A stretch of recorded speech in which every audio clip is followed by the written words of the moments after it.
In this video, I'm going to show you a tool that we've developed using the publicly available SBA loan data that's going to use a data-driven approach to help you find the perfect SBA lender for your startup. Now, if you are just joining us, this is the fourth video in a series of videos on SBA loans for startups, and I strongly recommend you start back at the beginning of the series because we're going to really set the stage well for all the things you need to know before you go talking to a lender. There's a lot of steps before finding an SBA lender that I would recommend you kind of think through and be aware of so that you put your best foot forward when you actually go and talk to a lender. All right, with that said, we're going to go ahead and put a link in the description of the video below to this tool so that you can access it for free yourself and utilize it. And I'm going to show you how it works now. Okay, so here's the tool. It starts out without any filters, and it just shows you the top SBA lenders over the last several years by number of loans and loan volume. Okay, so Huntington National Bank is always a top SBA lender. You can see them here at the top of the list. And then we've got TD Bank, US Bank, Wells Fargo, BayFirst, kind of rounding out the top 5. Now, in this video, we're going to be specifically focused on startup lenders. So I want you to come to business age over here and select startup. Loan funds will be used to open the business and select only.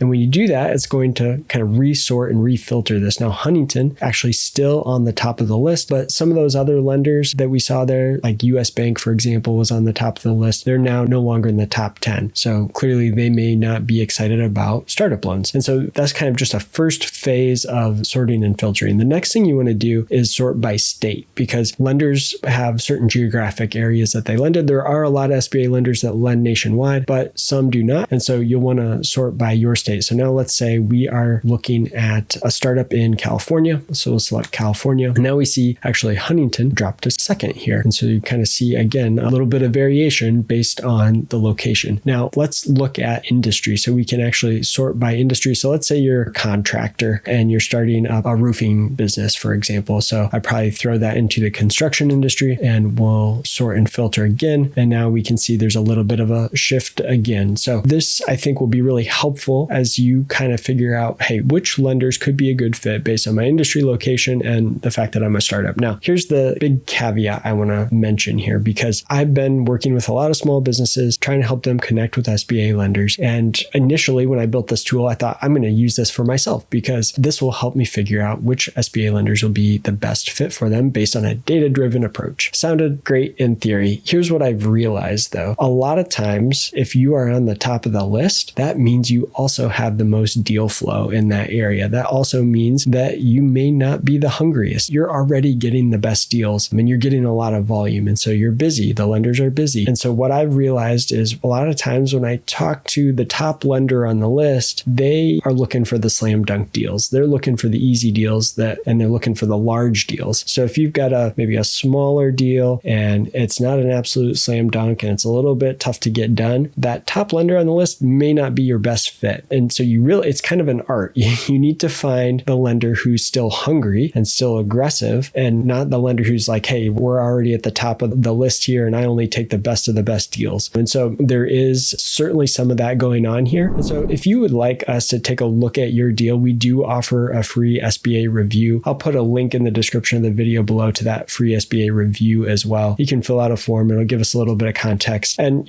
I can give you a quick kind of judgment gut feeling of like, is this a slam dunk deal? Should you just go to the top lender on the list? Or is this going to be a little bit tougher? And, if it is a little bit tougher, who might be a lender that is still hungry, has experience, but is still hungry and can be responsive to your deal? So that's something we'd like to try to help you with. And that SBA review is completely free. So you can fill out that form in the link in the description below. All right, we just have one more video in this 5-part series. And it's the question that I get asked almost every single time by someone looking for an SBA loan. It is, how long is this going to take? So in the 5th and final video of this series, we're going to answer that question. How long is it going to take to get an SBA loan for my startup?